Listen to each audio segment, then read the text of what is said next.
Billy il se dit ça reste des empreintes de pas, il y a des chantiers un peu par ici. Bon voilà, il trouve en tout cas une explication rationnelle à tout ce qu'il voit. Et c'est le réflexe humain, le réflexe que t'as raison d'avoir dans 99% des cas. Mais quand t'es dans 1% des cas comme Billy, il fallait rester en alerte et rester vigilant. Dans sa maison, Billy il a un bureau dans lequel il passe pas mal de temps puisqu'apparemment c'est un gros gamer, il passe beaucoup de temps sur les jeux vidéo. Bref, ce soir-là, il est en train de jouer et il décide d'aller prendre à boire dans son frigo, situation classique. Et en revenant vers son bureau, il voit par la fenêtre de toutes petites lumières. Il comprend pas ce que c'est, donc il se rapproche de la vitre. Il colle quasiment son nez contre la vitre pour fixer ces deux petites lumières sans comprendre ce que c'est. Lorsqu'il réalise que c'est pas des lumières, il y a des yeux qui sont là, à 1 mètre de Billy, en train de le fixer à travers sa fenêtre. Et notre ami a tellement eu peur, et c'est la première fois que ça arrive dans un thread, je crois, que je raconte en vidéo, que ses muscles l'ont lâché en fait. Il est tombé par terre, après avoir réalisé qu'il y avait un visage, quelqu'un qui l'observait là, de l'autre côté de sa vitre.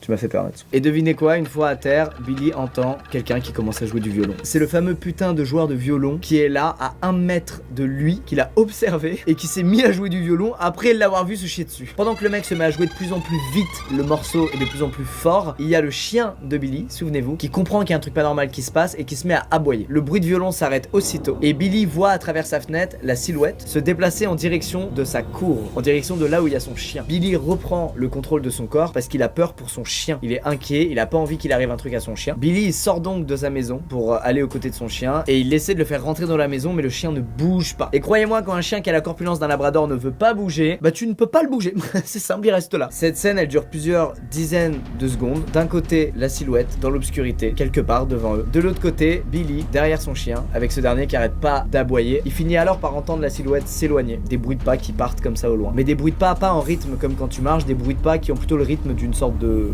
danse, d'une sorte de valse. Exactement comme il l'avait vu faire en haut de la colline. Son chien a alors arrêté d'aboyer et ils sont rentrés dans la maison. Et à partir de ce jour, Billy n'a plus jamais entendu parler de cette silhouette, n'a plus jamais entendu un bruit de violon, n'a plus jamais eu quoi que ce soit de bizarre qui lui est arrivé. Dans les 2 années qui ont suivi ces incidents, il y a des gens qui ont commencé à emménager enfin dans le quartier de Billy. Il explique qu'il a raconté ce qui lui était arrivé à tout le quartier et que personne n'a jamais entendu un bruit de violon, on n'a jamais vu quelqu'un de suspect dans le quartier. Donc voilà, ça reste une histoire que lui seul a vécu et